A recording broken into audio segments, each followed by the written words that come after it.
Production funding for Behind the Headlines is made possible in part by the WKNO Production Fund, the WKNO Endowment Fund, and by viewers like you.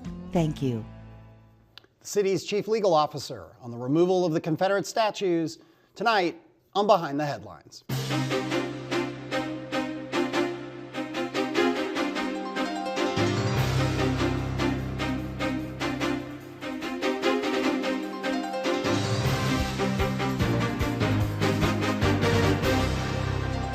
I'm Eric Barnes, publisher of the Memphis Daily News. Thanks for joining us. I'm joined tonight by Bruce McMullen, Chief Legal Officer for the City of Memphis. Thank you for being here. Thanks for having me. Along with Bill Dries, Senior Reporter with the Memphis Daily News. So we'll talk about the statues, and let's start with, obviously as Chief Legal Officer, as the lawyer to the mayor's office, for people who have not followed this maybe as closely in terms of all the machinations of moving the statues legally, moving the land, what is your description of what has happened to the statues and to the land itself that was once parkland and is now in private hands? Well, what has happened is we have sold the park to a nonprofit entity. The city, what most people don't realize, we sell land all the time. We dispose of land all the time. There was an ordinance change which allowed us to sell park land for nominal value to a nonprofit, provided that they treated it similar, meaning that they allowed it to be open to public use, no development on it, and there are a number of covenants and restrictions that was put on that sale. And we sold it to Green Space for a nominal amount, and we're confident that they will do what's right. We do have certain protections. If they violate certain covenants or restrictions, then we have the right to buy the parkland back. And so for people who, that ordinance you mentioned, that was passed by City Council some months ago, right? And right. As the city is going through the process of negotiating with the State Historical Commission on the removal of statues, there were, by at least some accounts, a lot of planning in the background, right? Which I assume you were part of if this negotiation with the Historical Commission doesn't go well, we've got to have a plan B or a plan C. Absolutely, and the mayor has been consistent, and I think I've been consistent in all of my public statements. We were going to pursue every legal means to have the statues removed before the MLK 50, which is on the 4th of April.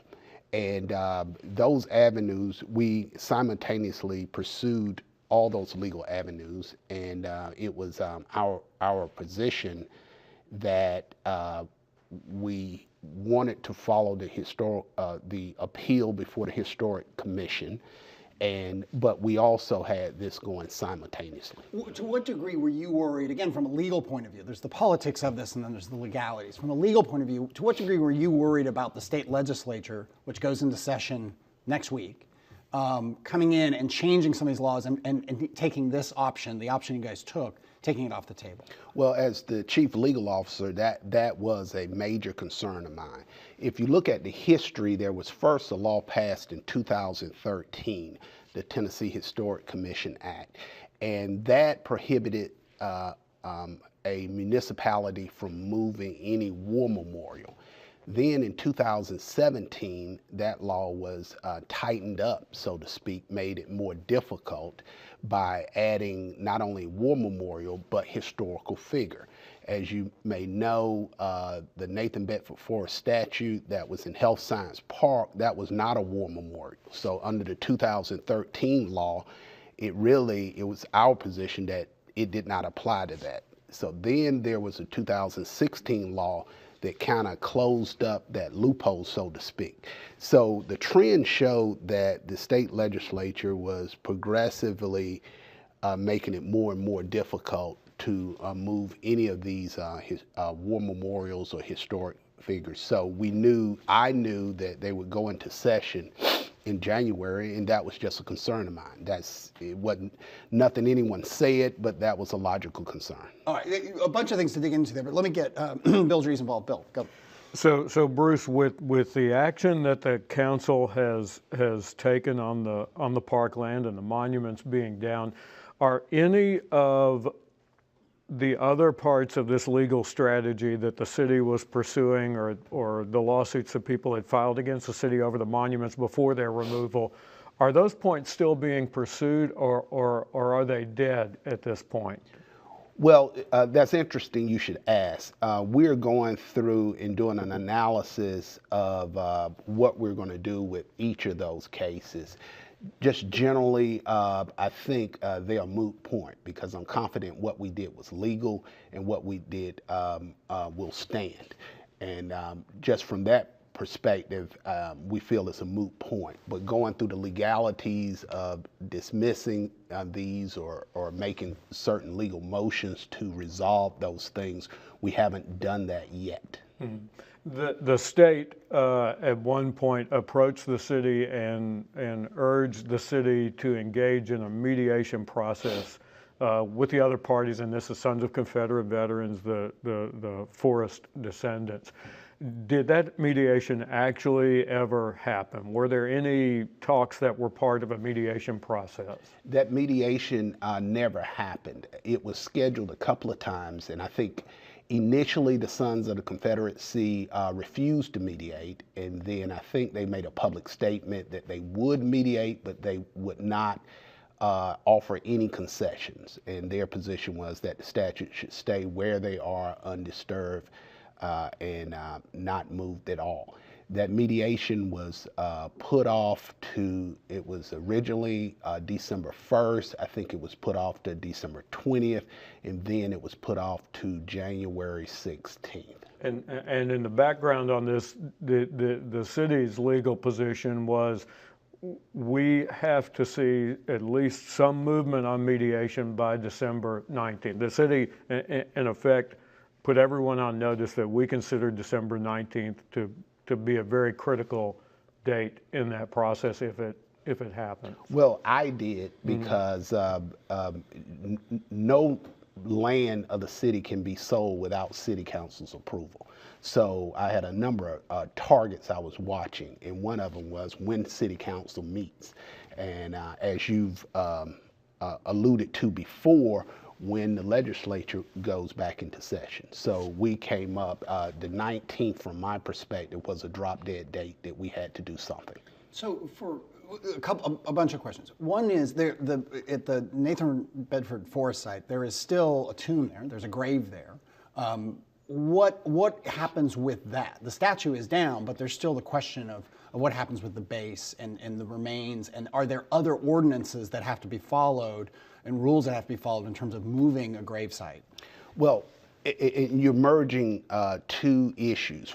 First, when you talk about the base of the statue, the marble base, that can be removed by green space, and that's up to them if they want to remove that. Okay. Now, a separate issue is the graves. Okay. And legally, those who oppose what we're doing have tried to make a legal argument that maybe the statute is in some way a tombstone, so to speak, because there would have been efforts to, by legal argument, link the statute to the graves.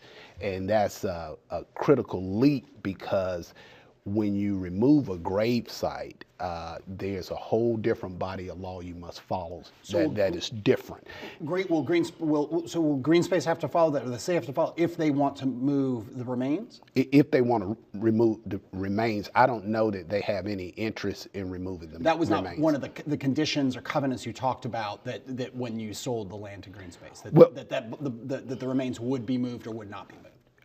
Yes, that was not any of the conditions or covenants. And I want to make clear the conditions and covenants had to do more so with having that park open to the public, not developing it.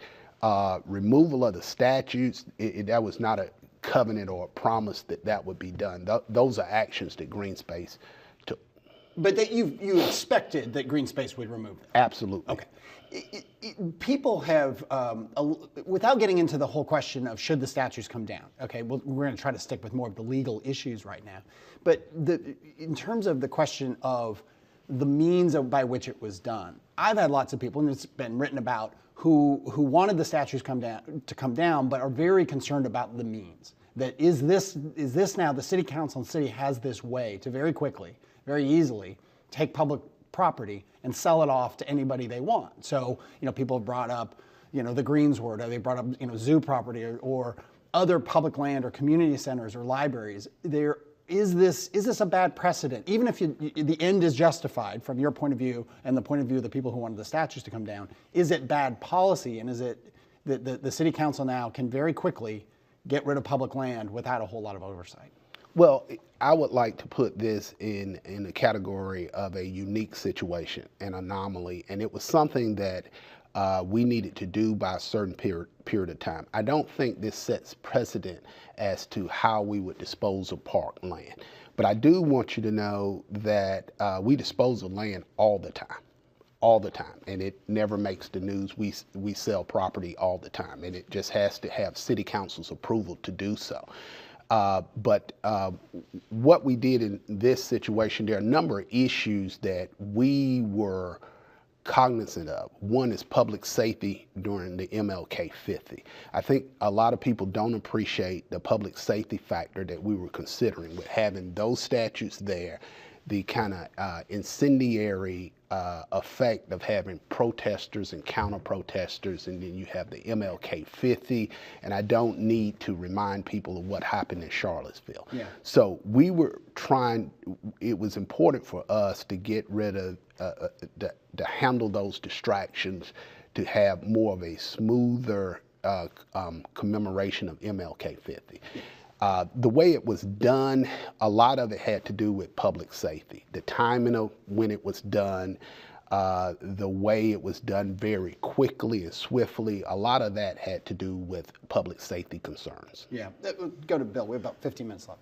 Could a future administration or a future city council use what happened here and apply it to a situation that maybe is not as unique as this, something that is as common as, say, wanting to do this for some other purpose that might just be a shortcut or a way to do it? I guess in theory, it can be done because what was done was legal and correct according to the ordinances and resolutions that have been passed in this city. But keep in mind now, you have a city council with 13 members, okay, that will have to agree upon whatever you're doing. Okay, so if the mayor decides to sell park land, he still has to, the administration has to make that decision. City council has to vote an ordinance, and the ordinance will go through 3 readings. So it's not something that can be done in one day. If you look back over this, the ordinance, that was the 3rd reading of the ordinance, and it was correctly captioned disposal of the Nathan Bedford Forrest statute. So it wasn't something that was just done overnight. Did we just miss that? That there was 3 readings in the media and the public? I think because people think it was done kind of in the dark of night, real quickly, 3rd reading, cryptic language, and boom, the trucks were out there. Well, if you look at, I think the ordinance required that the charter requires any ordinance, the caption to be reflective of what's in the ordinance in some sense, and the caption has never changed. I think a lot of people missed it. There's a lot of business that goes on in city government that just doesn't draw attention, but there was 3 readings. But there was a substitute ordinance by Councilman Ford, and again, the caption remained consistent, but there was a substitute ordinance. Is there any condition in there with a substitute ordinance on 3rd reading that it would have to undergo a 2nd, 3rd reading in effect, as we see in some cases when a significant change is made? It has been done that way, I know, ever since I've been city attorney. Mm-hmm. And the substitute ordinance, I think what was really put into the ordinance was the specific entity in which the property would be sold to.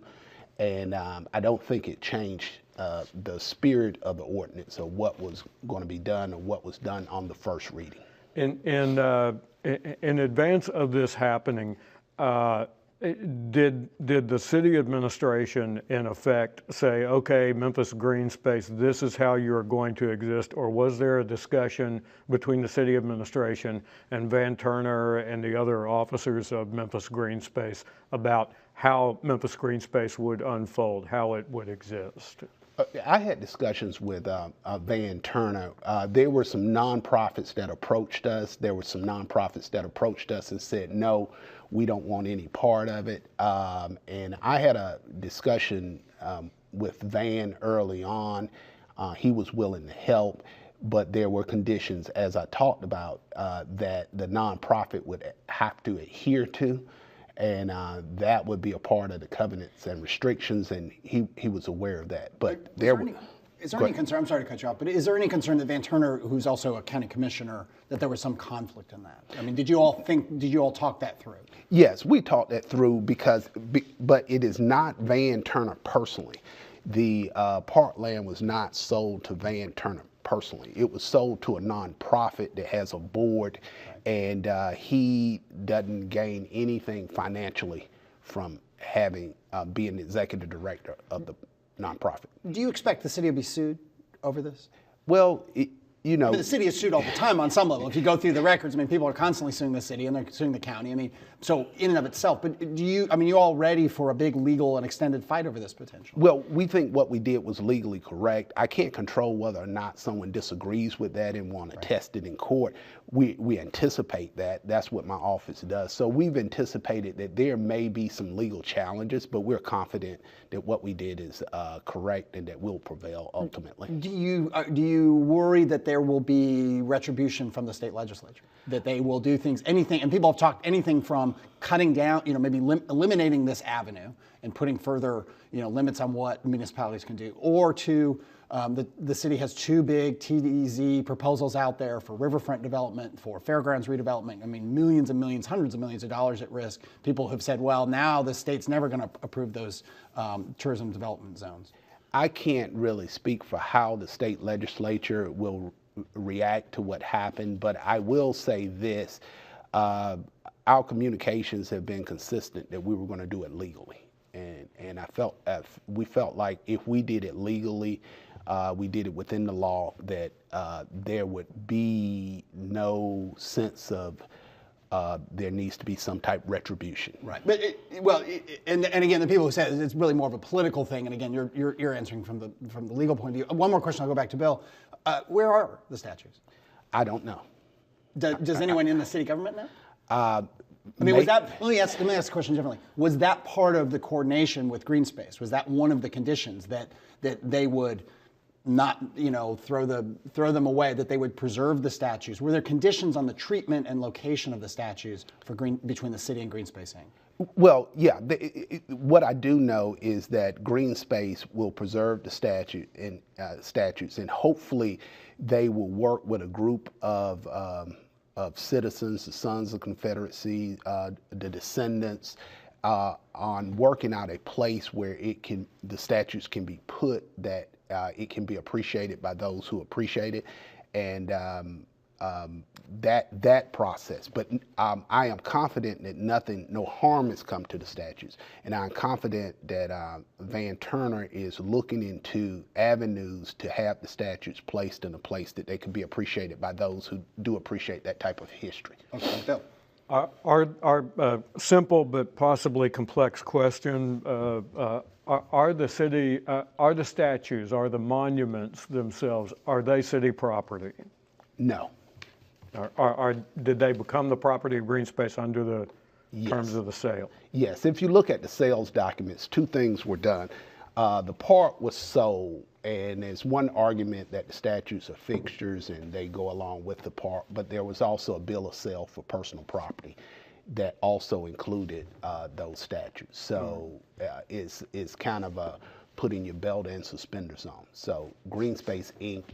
Owns the statues. If the Tennessee legislature were to pass a law in the coming session and say nobody can do what the city just did, whether it's legal or not, Can that be retroactive in any way to what the city has done? No, it's my legal opinion that you can't pass what they call ex post facto laws. You can't pass a law later that goes back and changes or have someone to redo something that they did. Now, it gets a little complex because a legal analysis, whether it's a procedural change or a substantive change, but we won't go through that. But we're confident that that would be a substantive change, and you can't pass an ex post facto law to go back.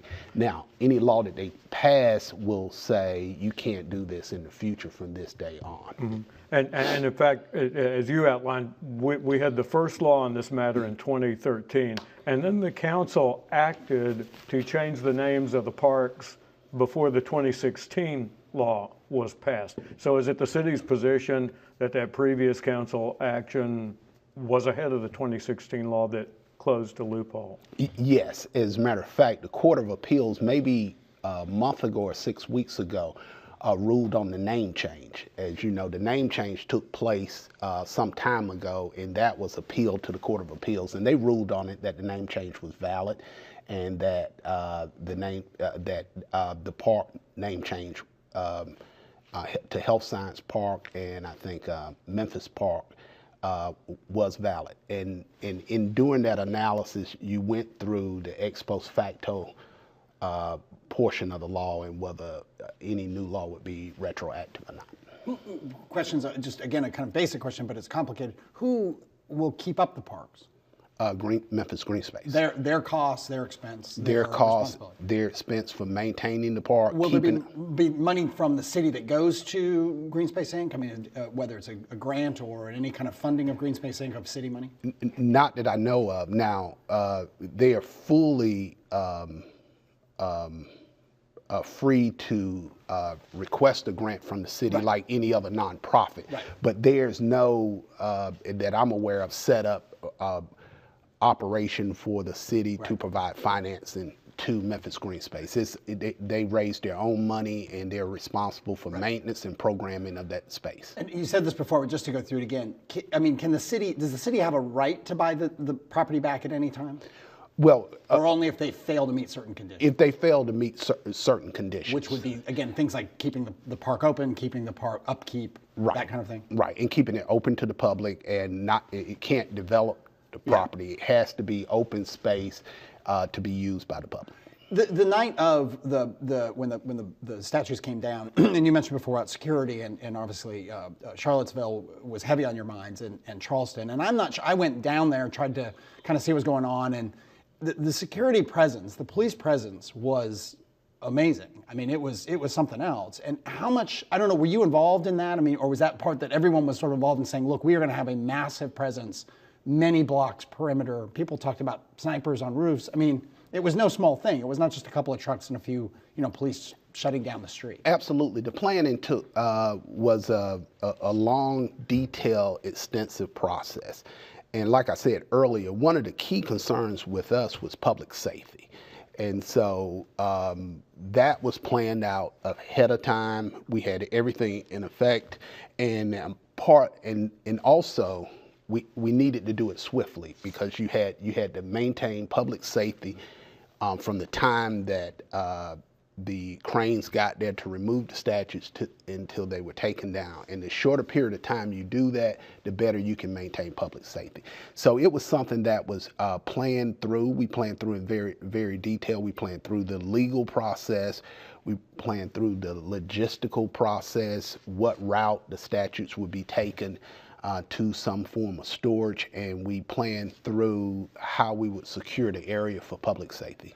And again, public safety, security, and concerns about this, and again, memories of other cities where there have been protests over this thing. There is talk of a protest this coming weekend. We're taping this on Thursday, I think on Saturday, if I have that right. Is the city worried about those protests? And have those protesters gone through they have to get some sort of permit, I assume.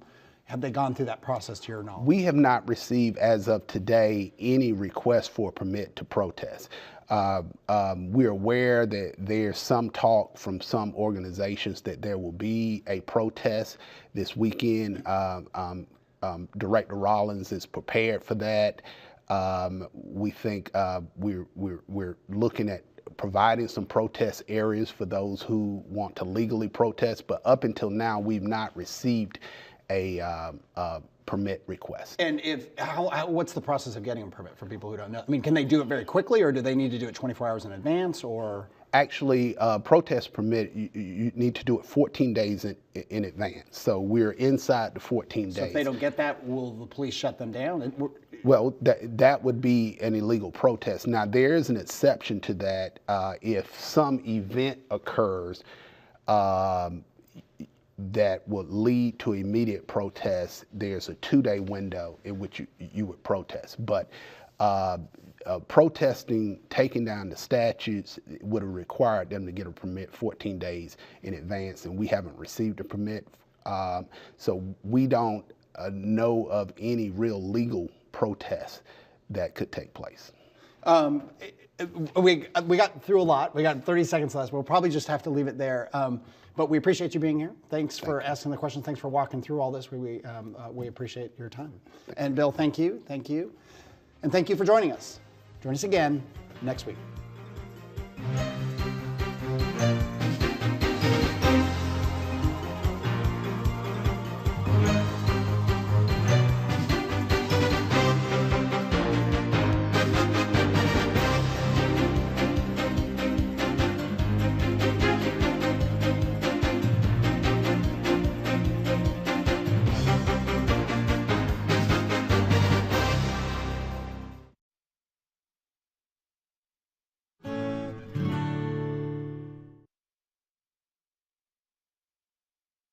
Chief Legal Officer is the lawyer to the mayor's office.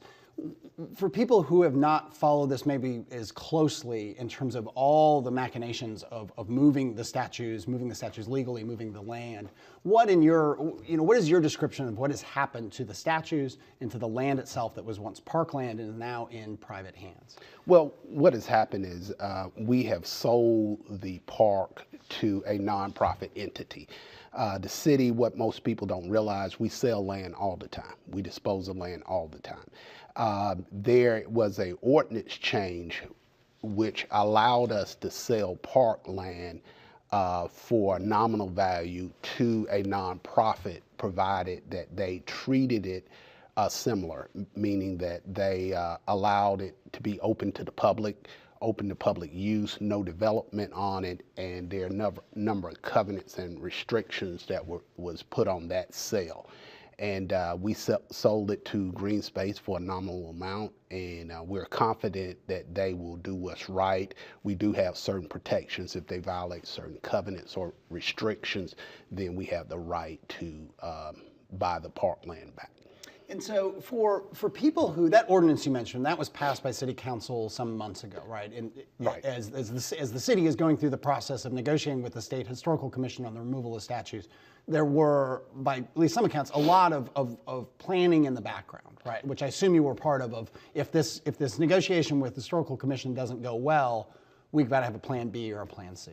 Absolutely, and the mayor has been consistent. Production funding for Behind the Headlines is made possible in part by the WKNO Production Fund, the WKNO Endowment Fund, and by viewers like you. Thank you. The city's chief legal officer on the removal of the Confederate statues, tonight on Behind the Headlines.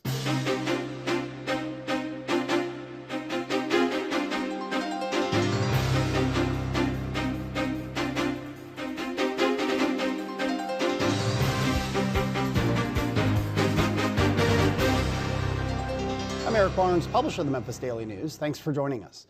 I'm joined tonight by Bruce McMullen, Chief Legal Officer for the City of Memphis. Thank you for being here. Thanks for having me. Along with Bill Dries, Senior Reporter with the Memphis Daily News.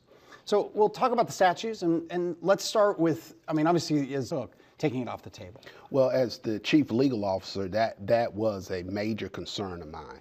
If you look at the history, there was first a law passed in 2013, the Tennessee Historic Commission Act, and that prohibited a municipality from moving any war memorial.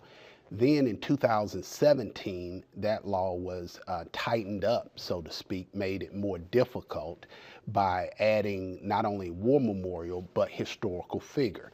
As you may know, the Nathan Bedford Forrest statute that was in Health Science Park, that was not a war memorial. So under the 2013 law, it was our position that it did not apply to that. So then there was a 2016 law that kind of closed up, and I think I've been consistent in all of my public statements. We were going to pursue every legal means to have the statutes removed before the MLK 50, which is on the 4th of April. And those avenues, we simultaneously pursued all those legal avenues, and it was our position that we wanted to follow the appeal before the Historic Commission, but we also had this going simultaneously. To what degree were you worried, again, from a legal point of view? There's the politics of this and then there's the legalities. From a legal point of view, to what degree were you worried about the state legislature, which goes into session next week, coming in and changing some of these laws and taking this option, the option you guys